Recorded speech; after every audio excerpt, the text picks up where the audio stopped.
Chris Paul has chosen the team he'd like to spend the rest of his career with. Luka gets on the phone and dials up some much-needed defensive playmaking for the Lakers. Vegas Summer League is in the books. What did we learn about the future of the NBA? And should the Dallas Mavericks be building around Cooper Flagg or winning now with AD and Kyrie? That's all today on Locked On NBA.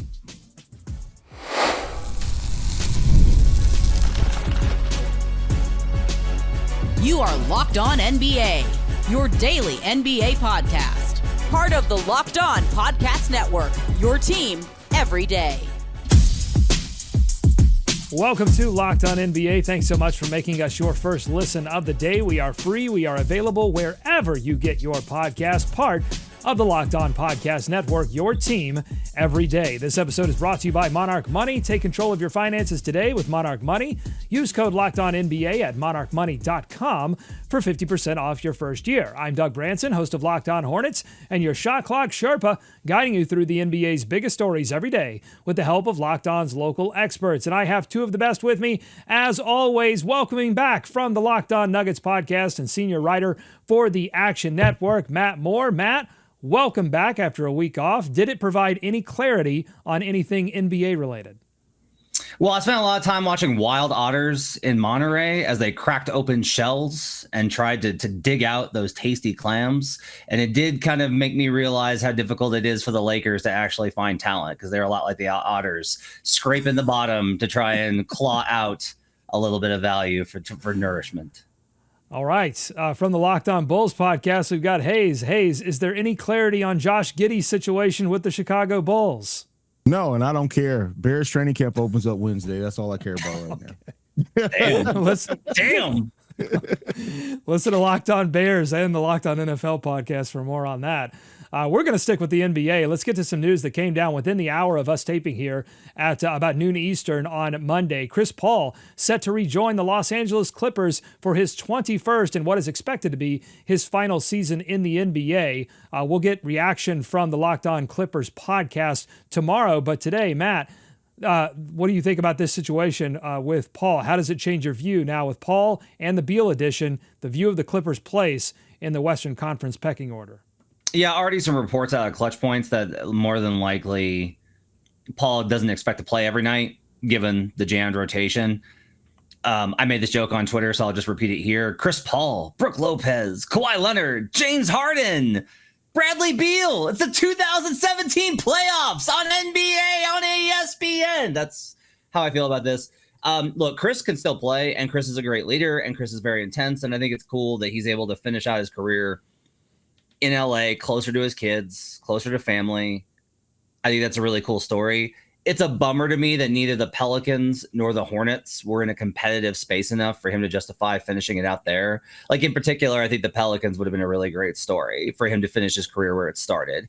But that said, wish Chris the best, and hopefully he can win a championship in his final season if they trade Kawhi Leonard for a superstar who could actually lead.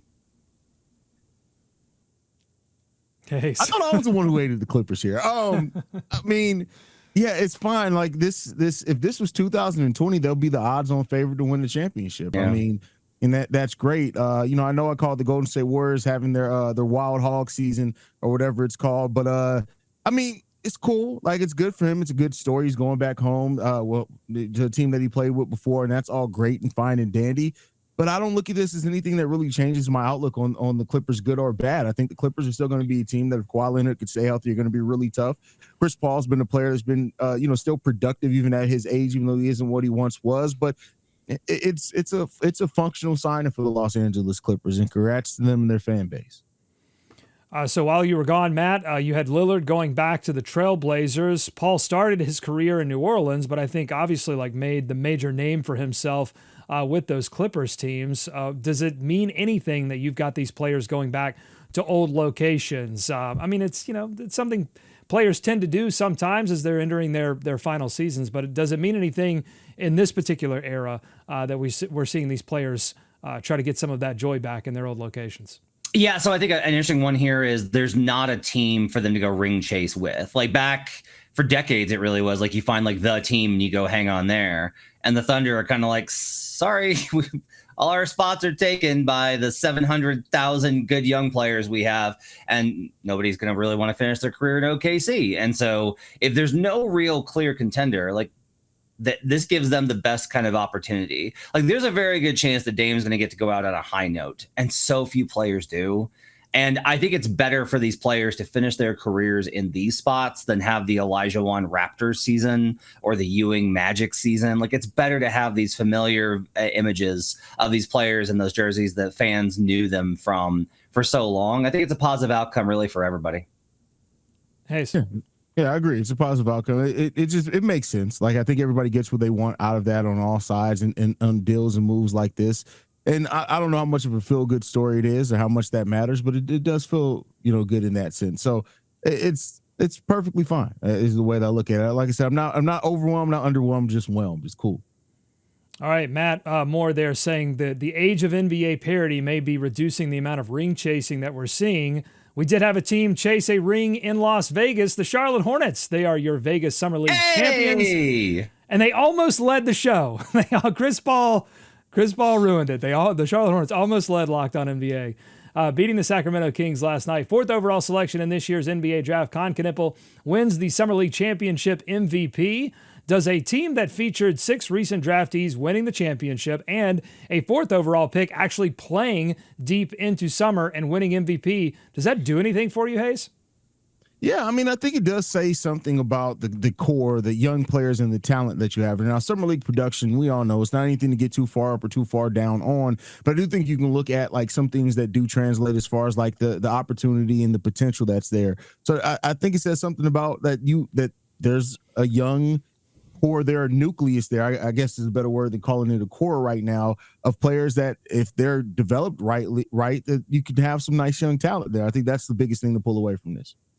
Last year's winner, the Miami Heat. The year before that was the Cleveland Cavaliers. Before that was the Blazers. Before that was the Kings. Before that was the Grizzlies back in 2019. So it doesn't pretend any sort of like huge jump, I don't think, in your regular season performance because your main guys aren't playing. What I will say, though, is you want structural integrity and like look back at the list I just gave you. Hornets, now Heat, Cavaliers, Blazers, and then the Kings. The Kings are sticking out there like the third dragon with the tongue sticking out. That's a bunch of teams that actually have their stuff together from a personnel, roster, organizational standpoint. Like those teams have their stuff together, and that to me, I think, is what's probably most encouraging for Hornets fans. Is it's not that you won; it's that you were able to put together a competent program and execute it with coaching and execution and finding talent. That to me is the more positive sign here when we look at what that Summer League championship means. No, and I think you're dead on there. The Charlotte Hornets, they have a new ownership group. They have a new front office. They did not used to do this in Summer League. They used to put out Summer League teams that were non-functional. And you can't even really evaluate your young talent if your Summer League team is non-functional. Michael Jordan wasn't taking things seriously and putting together serious organizations? Well, yes, exactly. And so this new head coach in Charles Lee has a saying that everything matters, and I think they proved it out here in Summer League. And you have young players, even high draft picks, willing to play it out, even through injury. I don't know if you saw the headband and the 5 stitches that Kon Knueppel had above his eye. And most teams, I think, would say, hey, Kon, you're 4th overall pick, take a seat. They decided to go forward, and I think that says a lot about what they want to prioritize as an organization. So when you have no culture, you're starting to build a culture, you do it with the Summer League Championship, I think it is a little bit more meaningful. All right, coming up on Locked On NBA, we are going to, I want to mention one more thing from Summer League Plus. The Los Angeles Lakers, they make a potentially big signing that's going to help them play better defense in the next season. That's all ahead on Locked On NBA.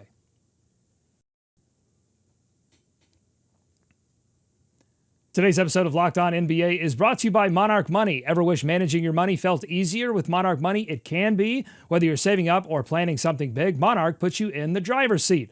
It's like having your own personal CFO, giving you full visibility and control over your finances. Monarch isn't just a budgeting app. It is a full financial command center, letting you track your accounts, your investments, and your spending, and even plan for future goals, all in one clean, easy-to-use app. That means less time stressing over your money and more time making it work for you. And if you share finances with someone like I do, Monarch makes it easy to stay on the same page without awkward spreadsheets or missed bills. Take control of your finances today with Monarch Money. Use code LOCKEDONNBA at monarchmoney.com for 50% off your first year. That's monarchmoney.com, code LOCKEDONNBA for half off your first year. More Locked On NBA ahead. Thanks again for making Locked On NBA your first listen every day. Before we leave Las Vegas, just want to get some opinions from Matt and Haize on who their other Summer League MVPs are. Matt, we'll start with you. Who shined brightest in the Summer League? Well, I know we're going to get to the big name here in a little bit, but I think the other one I really want to shout out is David Jones-Garcia from the San Antonio Spurs. Thought he was terrific all the way through. Olympiacos, now that they are apparently expressing interest in DJC, as this kind of wraps up here, I'm hopeful the Spurs will give him an opportunity because I thought he looked absolutely terrific in this. For the Nuggets side, covering Locked On Nuggets, I did think that Curtis Jones looked really good as a shooter. Now, shooting is maybe the least sticky thing that you can take from Summer League, but I thought he fit in very well and played with a lot of poise and control there. Some of the veterans that played, I thought played really well. Overall, I thought this was a really surprisingly. This is a better Summer League, I think, that we've had in a couple of years, and it was really good. All the more reason to be excited about the Hornets coming out on top, Doug. Let's go, Haize. Mine, I would say Cody Williams, and that's because I was not very high on Cody Williams at all, but he had himself a really good Summer League, playing all 5 games. I think he looked much more poised offensively and ready to maybe take a step offensively, where I think he averaged like less than 5 points per game his rookie year. Defensively, what he came in here, where he was kind of known on in the draft process, he looked really good defensively. He just looked like that player that the game is starting to slow down some for, and I think he may be ready to actually look like an NBA player next year for the Utah Jazz. All right, Matt teased it. Trailblazer center Yang Hansen went from being the most shocking pick of the first round to one of the most talked about players in Vegas. Here's Locked On Blazers with how he thinks Hansen fits with the Blazers this upcoming season. He's got a place to play, and what I think like the most likely role for him during his rookie season is that he's kind of out on the edge, but he gets a couple early season cameos, like edge of the rotation, not really playing. He'll get a couple early season cameos just like by the nature of health and foul trouble, and he'll have an opportunity right then to say, I deserve to play, I deserve to be on the court, and then he'll just naturally play some down the line because they'll probably want to see him, and also he's going to miss. He's going to, even if he does not get hurt again, he's going to miss time naturally because they're going to be conservative with him, and they're going to be conservative with his minutes. But yeah, Hanssen's role next season starts as a backup. Don't get too far out over your skis over a fun four games in Summer League. Okay, Mike Richmond may not be ready for Young Mania yet, but China certainly is. I saw something that said that tens of millions of more views for some of these Summer League games than NBA Finals games. Haize, do you think he can be a real force soon, or is his game more novel than notable? No, I mean, I think his game is notable for what he's able to do and just the skill that he has. How ready is he going to be right away for? I think that it depends on how well he adjusts to NBA speed and NBA physicality, which can be a bit of a problem for some people. But what he showed in Summer League, there's no reason not to be super excited about what he can be right away. Because I mean, he answered every question he could possibly answer in Summer League for what that level of competition is. It's going to be really important for him to come into training camp showing he's ready, and especially what he can do as far as navigating an offense and how mobile defenses can be in the NBA level. But I think he's perfectly fine to be excited for Yang. I think he's going to have a really good season. What happens with this rotation? I'm so interested to see what happens with this rotation. They love Robert Williams and they want to keep him. They want to keep Time Lord. Like they've rejected trade offers for him. Crazy. And so he's still around. Donovan Clingan had one of the best block rates in the NBA last season. Not among rookies, in the NBA. Donovan Clingan was an absolute monster. He's got to learn how to stay out of foul trouble. And then you got Hansen. And like the Blazers have a pretty ridiculous amount of talent here, but they don't necessarily have stuff that ties it all together. And how they manage this, I think, going forward is going to be interesting. I don't like making comparisons to all-time greats here. And so I don't like making the Chinese Jokic thing came out almost immediately. And then everyone was like, ha! And then Summer League happened and everyone was like, oh. And so I will just say Jokic showed some of this stuff in Summer League. And then we got into the season and that rookie season, and it was like, okay, like he can actually play. And so if he's able to give that opportunity, there are guys, it's rare because of the politics of the NBA. There are guys that are simply so good that the entire team just is forced to adjust around them. And I'm just going to be very curious to see where Hansen winds up on that scale. The other thing I think that's really impressive here is even 10 years ago, this idea would have been mocked and we would be like, it would be a joke. Like there's no way. And now we've seen enough international players come out of nowhere and transform the game with talent and skill that is more than athleticism, to where now we're like, hey, you can't rule it out. Like you can't be too scared. It's great, Doug. It's a cynicism killer. Like we're in an era where you can't be overly cynical about Yang Hansen because of what we've seen with other players.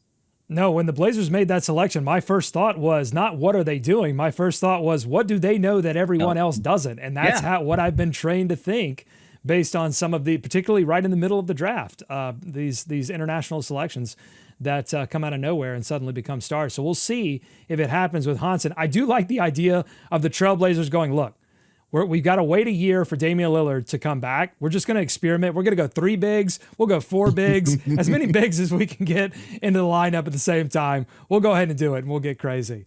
The Lakers are experimenting with something, adding a defensive player. They finally add a little bit of defensive flair. Reports are that Marcus Smart will sign a deal after he was bought out by the Washington Wizards. He spent the past 2 seasons with Washington and Memphis. Andy Kamenetsky of Locked On Lakers. Your thoughts?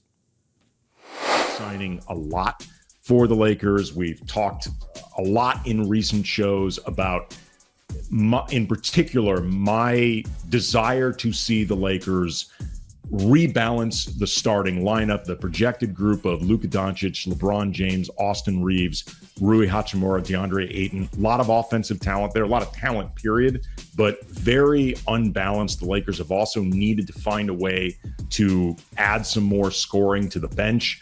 Rui, to me, is the most obvious candidate to move to the bench, but you needed to find somebody who could provide that defensive utility while I think providing as much offense as possible. And I think Marcus Smart is a pretty good candidate along these lines.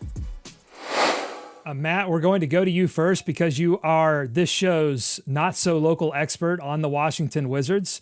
What does Marcus Smart have left in the tank, and your thoughts on this ad for the Lakers? I'm afraid he's washed.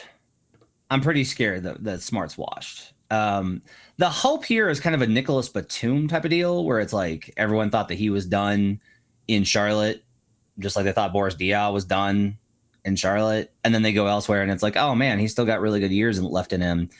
I don't know if Marcus was that type of skill player because Marcus was always like a spotty shooter to begin with. The metrics for him, whenever he was rarely on the floor for Memphis, were really good. And so it's like, look, if he plays, then yeah. And I don't take much from the Wizards stuff. It was just like they took on the contract for the picks, and that's fine. I am just worried though, Haize, that just like he doesn't have it. And if he doesn't have it, it's not a huge miss because of how they got him and what the money is, but he's playing a pretty pivotal role for them. And I'm just a little concerned. The Celtics have now become like the Miami Heat. If they let somebody go, I am now like, what's going on? I am skeptical. I'm very suspicious of why that happened. I do not trust the Celtics with any player that they let go because those guys just absolutely drop off a cliff. So what you're saying here is that the Celtics had a long-term play here to corrupt the Lakers by Marcus Smart going to the Lakers long-term. Sounds about right. Sounds about right. Wouldn't put it past Brad Stevens. But I am a little worried that Marcus Smart is washed, to Matt's point. I think, he's a player that you look at certain things and you're like, well, maybe he could still be productive maybe in these areas, but he does seem like a player that's not only just like on a trending down. It seems like it's already kind of gone down and plateaued a little bit. Now, we've seen players, especially vets revamp their career when they get to the right situation and maybe are able to just focus on kind of one thing. The Lakers need defense. There's no doubt about that. They need defense. That is something that they had. It's unfortunate they weren't able to keep Dorian Finney-Smith. But Marcus Smart being able to come in and just kind of focus on one thing that he excelled at one time in his career, and that was his ability to defend, maybe there's a little bit of hope there. And I'll give that a little bit of hope. But I think the Lakers have taken a calculated risk here. This doesn't really affect their summer of 27 plan for really. It's not a huge money contract or anything like that. So if I'm the Lakers, it's a risk, but it's a risk that I'm not adverse to taking because of where we are right now. And I think it may end up helping us. And if it hurts us, no harm, no foul. Haize, reports are that Luka Doncic was active in recruiting Smart to LA, getting on the phone with him and convincing him to come over. Is that performative? Is that real? If you're a Lakers fan, should that make you feel better about the prospects of signing a long-term deal with Doncic in the future? I think when you look at how involved Luka has been, he recruited Ayton. Now we hear Marcus Smart. We also heard that, him and his agency have been in contact with Pelinka throughout every move that they've made this offseason, basically. So I think if Luka is this involved in it, it should make you feel a little bit better about keeping him long term. I don't think you could feel completely safe until the contract is signed, but this is trending in a way where it looks like not only is he being collaborative with the Lakers, but the Lakers are listening to him and he's taking an active role in talking about the players that he kind of wants around him. And that to me is a sign of a good communication between the front office and the player. So hopefully that leads to feeling more secure long term. A little lesson for the fans and media literacy. If you're going to pay attention to one reporter on this stuff, pay attention to Mark Stein, Hall of Famer. So Mark has covered the Mavericks for decades and decades and decades based in Dallas. And so he's got close ties to that organization, which is how he built close ties with Luka Doncic and his camp. He's also had very good relationships with the Lakers ownership group dating back to Jerry Buss. Like, Mark's been in on various reports. Like, he's understood what's going on with the Los Angeles Lakers. So you have this combination. If you follow the trail of reporting, and Stein's not going to come out there with like Luka Doncic is definitely re-signing. Like, he doesn't ever do that because he's a responsible reporter.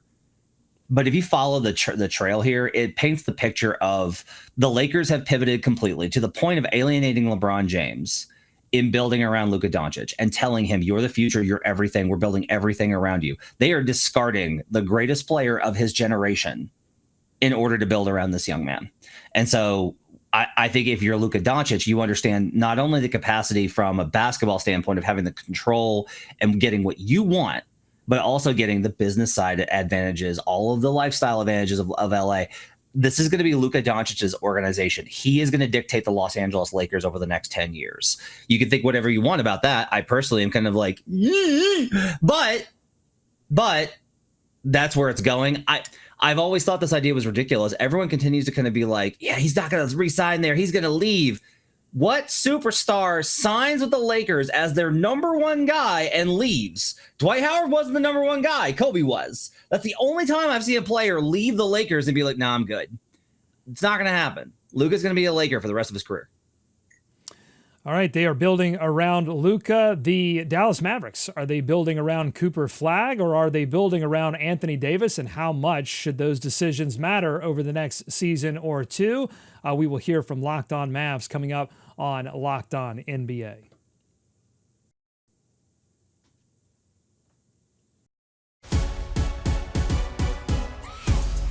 Thanks again for making Locked On NBA your first listen every day. Suns owner Matt Ishbia spoke to SiriusXM NBA Radio over the weekend and issued what sounded a lot like a mea culpa on his first era as Suns owner, saying in part, quote, having a vision and identity day one, I did not do that with the Phoenix Suns. I thought, hey, let's add some money. They already had a good thing going. Let's uncap some resources and it will only get better. And that's not how it works. No one's going to question whether I care, I promise you that, and no one's going to question whether I spend, I promise you that. So I'll check those two boxes, but it takes more than that to win, unquote. Let's hear some reaction from Brendan Clean of Locked On Suns. I think Matt Ishbia sounds like somebody who clearly learned a lesson, but I'm not sure if it's the right lesson. How could you doubt that Ishbia is going to spend money and be aggressive and all those sorts of things? Like, he's proven that. Look at the Miami Heat or the Boston Celtics or whoever. There's like a big picture lesson and a big picture identity that's being built toward. And so that's the part where I'm not hearing that. Why did it have to be that in order for him to feel good and even start to get close to that bigger picture and a little bit of a pivot from his way or the highway, why did it have to only be people he happened to have met before? That's the part that I think is not quite clicking and that I think is still bothering me hearing him talk about it. Okay, Haize, I want to start with you. You can offer some thoughts on the Phoenix Suns situation if you'd like, but what interests me more about this, what I'm more curious about is this feels like the third or fourth time that Ishbia as owner has had to come out and sort of explain himself to the fan base. He seems to feel like he has a need to do that. So which other front office do you think most owes their fan base an explanation after this past offseason? Oh, after the offseason specifically, yeah, I'd say the Miami Heat. I still think Pat Riley still owes them an explanation on what exactly he's doing there, what the vision is, and what the plan is going forward. Because I just don't see it, and I think that maybe my expectations for that Heat organization have become too high over the years. I just have always seen them as a team that doesn't really rest on their laurels, and this seemed like offseason where the Miami Heat just kind of was like, yeah, we're here, we're gonna do a little something, we'll see y'all next season. So I would say that one. Other than them. I really, yeah, that's probably the only one that comes to mind first, to be honest with you. Can we go back to Ishbia for a second? Because, okay, he takes over, gets rid of Sarver, one of the worst owners in sports, takes over. Kevin Durant trade happens, 2 months later? And the reporting around that was Ishbia pushed for this, that Ishbia was the one that was so aggressive. Ishbia was the one that was pushing, if you got to give up the picks, give up the picks. Like, his version of events contradicts a lot of reporting, which is that he's been involved. And he's claiming now, like, I just gave him the money. I just trusted people to do their jobs. And that's not the implication that we've been given from multiple sources of reporting, national and local, over the course of his tenure. So what's going on here? What I would be very concerned if I was a Suns fan. You know why? This is Dolan behavior. That's what this reeks of to me. This is Dolan behavior. That's a strong term to use, the worst owner in the NBA, but I'm pretty concerned about it. Speaking of, the Knicks are one that I would be very frustrated with if I was a Knicks fan.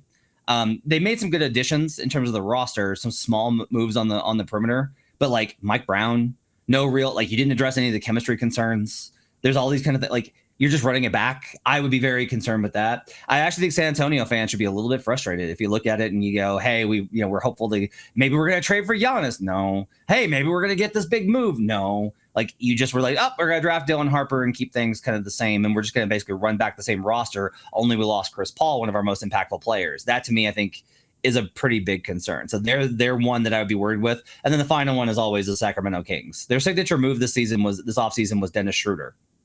Dennis Schroeder. That was who they were like, gotta get him. What is going on? So those are the three that I think owe some explanations from ownership.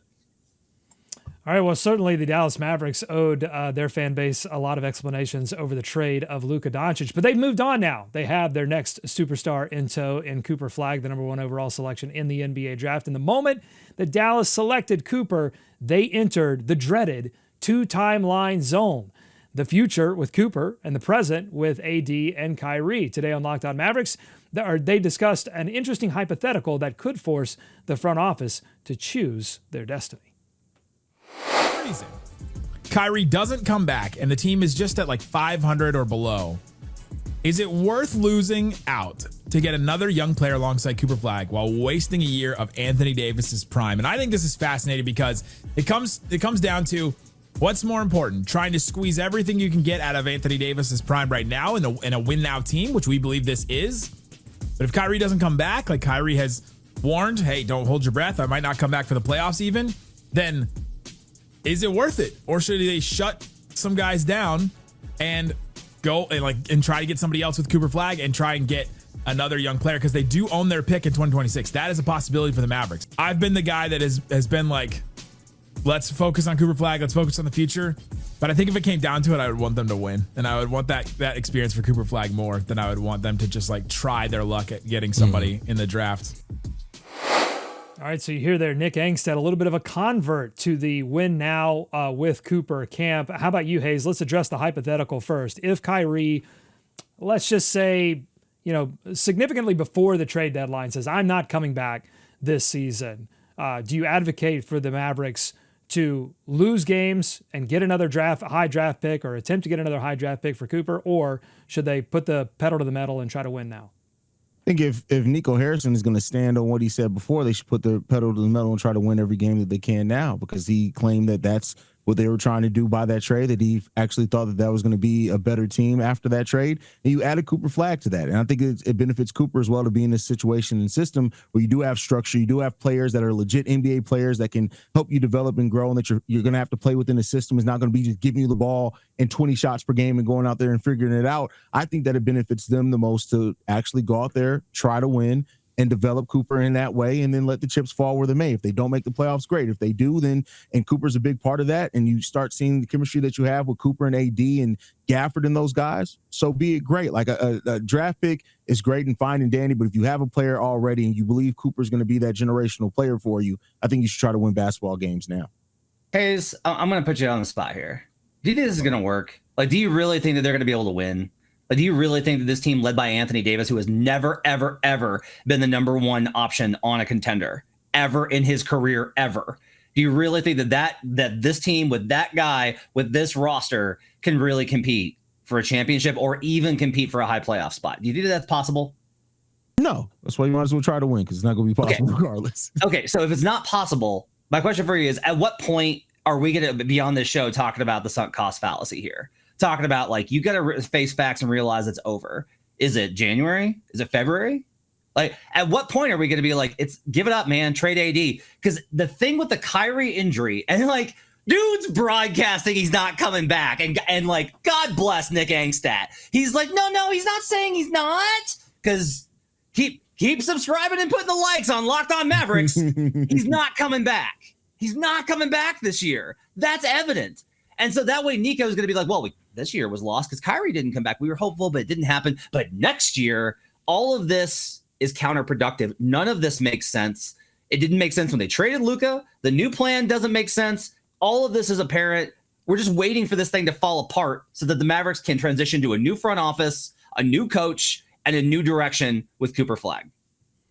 Matt, you wrote about the Mavericks on your Substack Hardwood Paroxysm this weekend in your offseason review, and you said you felt bad for Cooper Flagg. Is all of the reasons that you just sort of outlined there, is that part of the reason why you feel bad for Cooper Flagg?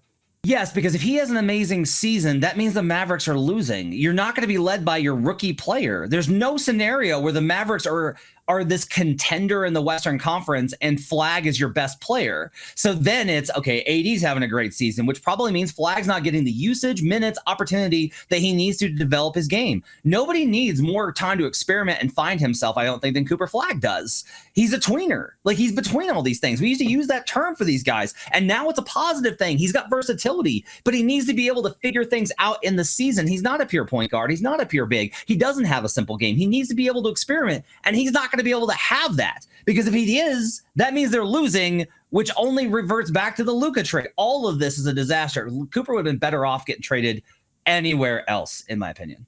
Haize, final word, 30 seconds. Should we feel bad for Cooper Flagg? Is Matt Moore putting restrictions on what Cooper Flagg could be capable of doing for the Mavericks this season? Could he just take over and make them a winner? Yeah, it's possible. I mean, anything's possible. I don't think we should feel bad for Cooper Flagg, though. Like I said, I think he's in a situation where he's going to get to develop and he's going to get to play with real NBA players. How much that is, it depends on how healthy AD is going to be, but I don't think we should feel bad for Cooper. All right, if you like what you heard today, subscribe to Locked On NBA wherever you get podcasts, including YouTube. Thanks to Matt and Haize for their expertise every day. Thank you for making Locked On NBA your first listen.